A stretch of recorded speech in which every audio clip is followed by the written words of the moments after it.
Salut à tous, j'espère que vous allez bien, c'est Chris et aujourd'hui je vais vous démontrer dans cette vidéo qu'on peut faire un gâteau au chocolat et donc se faire plaisir sans pour autant grossir. C'est parti. Alors pour celles et ceux qui me suivent déjà sur la chaîne YouTube, sachez qu'il y a quelques mois j'ai entrepris un régime et j'ai complètement changé mon alimentation. Je me suis penché sur le sujet et je me suis rendu compte que pour pouvoir perdre du poids, il fallait en aucun cas être frustré.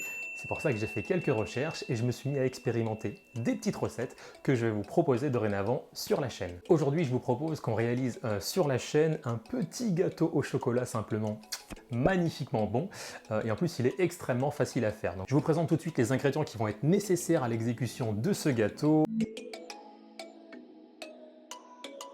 Le premier, c'est du cacao en poudre, 20 grammes. Attention, cacao en poudre non sucré, c'est important. On va utiliser un édulcorant qui est la stevia pour donner quand même un goût sucré, mais en réduisant vraiment l'apport calorique. On aura besoin de 40 grammes de stevia. Si vous n'êtes pas fan de la stevia, vous pouvez bien sûr utiliser du sucre. Vous aurez besoin à ce moment-là de 80 grammes de sucre. On va utiliser également de la fécule de maïs, donc c'est de la maïzena ou en tout cas une autre marque, pour avoir l'équivalent de la farine, mais là encore, on va réduire au maximum l'apport calorique.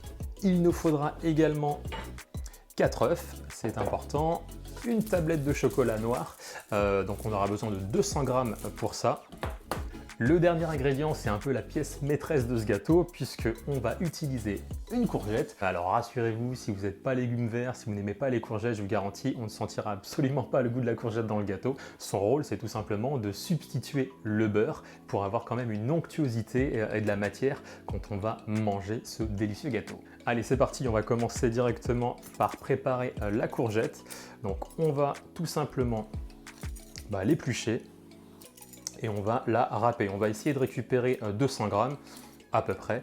Et on va surtout pas l'égoutter puisqu'on aura besoin d'avoir cette texture pour pouvoir mélanger correctement tous les ingrédients. On va commencer par râper la courgette. Donc bien évidemment, vous pouvez utiliser une râpe classique.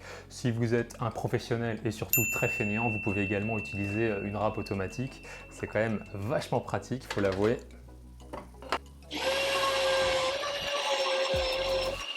On va ensuite préparer le chocolat noir qui est en tablette, donc à 200 grammes. Moi, j'en utilise uniquement que la moitié, puisque l'autre moitié, elle va me servir à réaliser un petit nappage. Alors, vous pouvez le faire chauffer au bain-marie. Moi, je le fais au micro-ondes parce que c'est beaucoup plus simple, je trouve. Alors, ça va dépendre de la puissance de votre micro-ondes. Moi, je mets 1 minute 30 à peu près. Alors, on va s'occuper des œufs, donc on va séparer les jaunes des blancs. Le blanc va nous servir en fait à les monter en neige et avoir une texture assez onctueuse. C'est ça qui va aussi faire la différence sur votre gâteau. Alors, on va commencer tout simplement par mélanger les jaunes et on va ajouter la stevia.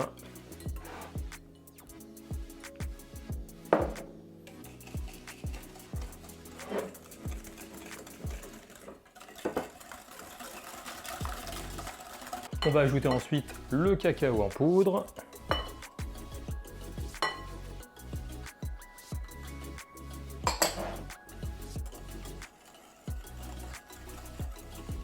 Là, vous voyez, on commence à avoir une texture assez pâteuse, ça devient compliqué de mélanger.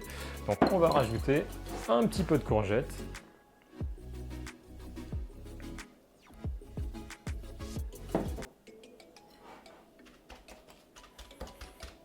Et avec l'eau de la courgette, on commence à récupérer un petit peu une texture un peu plus facile à mélanger.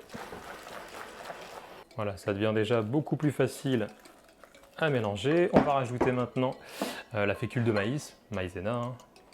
Hop.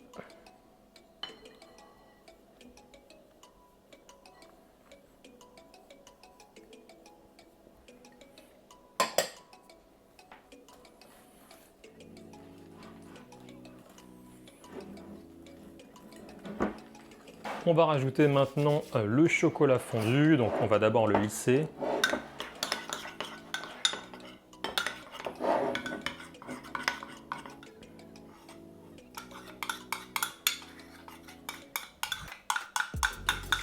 Allez, On remélange tout ça. Je commence à avoir chaud. Hein. C'est du sport en fait, hein, la pâtisserie. Hein. On va rajouter maintenant le reste des courgettes. Hein.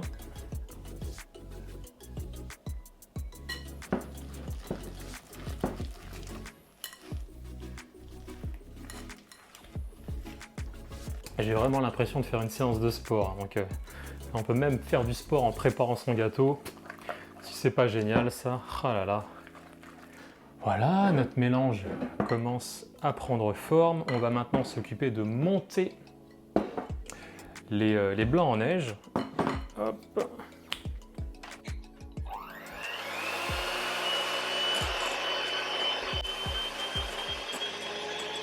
Voilà, ça y est, les œufs sont bien montés en neige. Bon, maintenant il ne reste plus qu'à mélanger les blancs en neige à la préparation.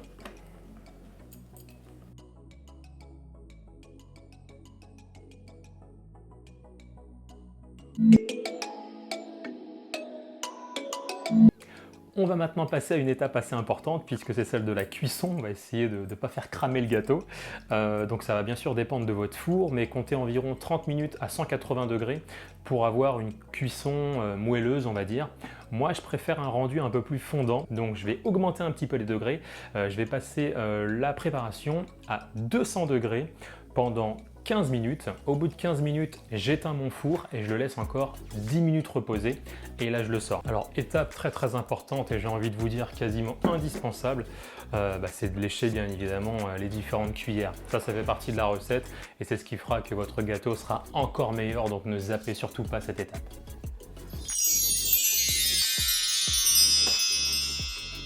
On va verser maintenant la préparation dans un moule. Alors moi, ce que je vous conseille, c'est d'utiliser des moules comme ça avec un fond qu'on peut retirer. C'est beaucoup plus facile pour le démoulage. J'ai découvert ça il n'y a pas très longtemps et clairement, je suis super content d'utiliser ce type de moule. Petite astuce que j'ai vue sur la toile quand j'ai découvert cette recette, c'est de placer une feuille de cuisson directement pour qu'il y ait moins d'accroche. Hop.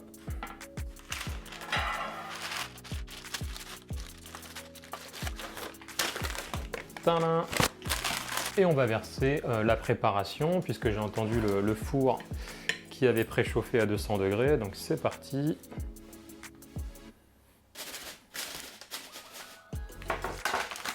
Donc je vous répète, 200 degrés, 15 minutes, et puis au bout des 15 minutes, on le laisse 10 minutes supplémentaires. Bon, il n'y a plus qu'à attendre la cuisson. Ça y est, vous avez entendu, ça a sonné. On va aller retirer le gâteau du four.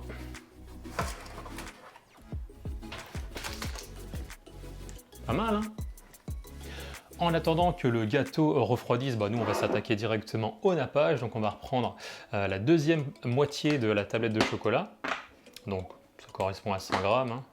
Hein. Hop, on va remettre ça au micro-ondes, 1 minute 30. C'est parti.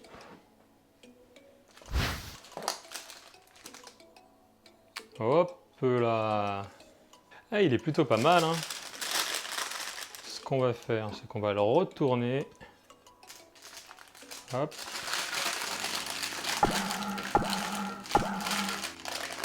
Hop.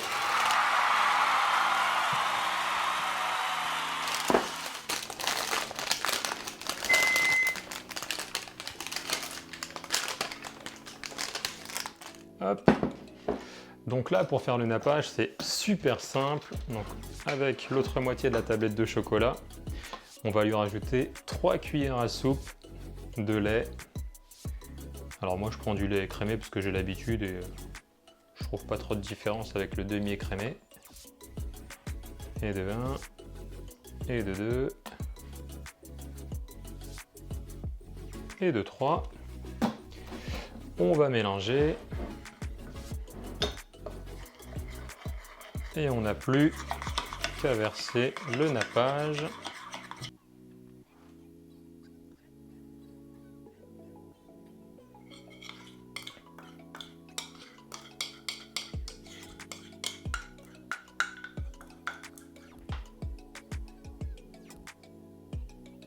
Et on est plutôt pas mal, hein, franchement. Ce petit gâteau bien brillant. Et ce qui est cool du coup avec ce gâteau, c'est que si jamais vous le mangez directement, le nappage aura plus une texture de fondu au chocolat, donc c'est assez sympa. Et si jamais vous le mangez le lendemain, que vous le mettez au frais ou autre, le chocolat il va durcir et du coup on aura un rendu un petit peu plus, alors je vais pas dire croquant parce que c'est pas non plus le chocolat qui va retrouver son état brut de la tablette, mais voilà, la texture sera différente et moi j'aime aussi bien l'un que l'autre, donc je trouve ça plutôt cool. Allez, voyons voir ça d'un petit peu plus près.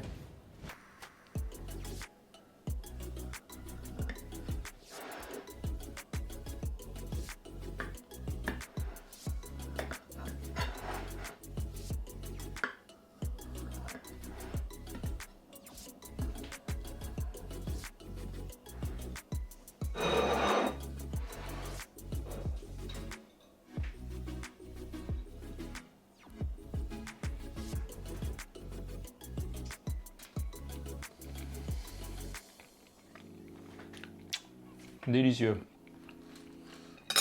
Ça y est, on arrive au bout de la recette, donc je vous laisserai goûter ce super gâteau. Moi en tout cas, je suis convaincu. J'ai même réalisé des statistiques et croyez-moi, 100% des personnes ont trouvé ce gâteau délicieux. Effectivement, ils n'étaient que 5 et ils étaient tous de ma famille, mais ça ne remet en cause à rien, absolument à rien du tout. Blague à part, j'espère en tout cas que vous allez le trouver comme moi simplement délicieux. N'hésitez pas à mettre dans les commentaires si vous l'avez trouvé bon, si au contraire vous ne l'avez pas trouvé super. Si vous avez des variantes, ça peut être aussi intéressant de savoir si vous pouvez remplacer certains ingrédients. Moi je vais encore continuer à chercher de nouvelles recettes, en tout cas des recettes qui vont me permettre de me faire plaisir sans pour autant assimiler trop de graisse et trop de sucre on va dire. Donc restez connectés sur la chaîne si jamais cette nouvelle thématique vous plaît. Je vous dis abonnez-vous si ce n'est pas déjà fait, n'hésitez pas à liker et partager la vidéo, ça fait toujours plaisir. Et puis je vous dis à très bientôt pour une prochaine vidéo. Ciao!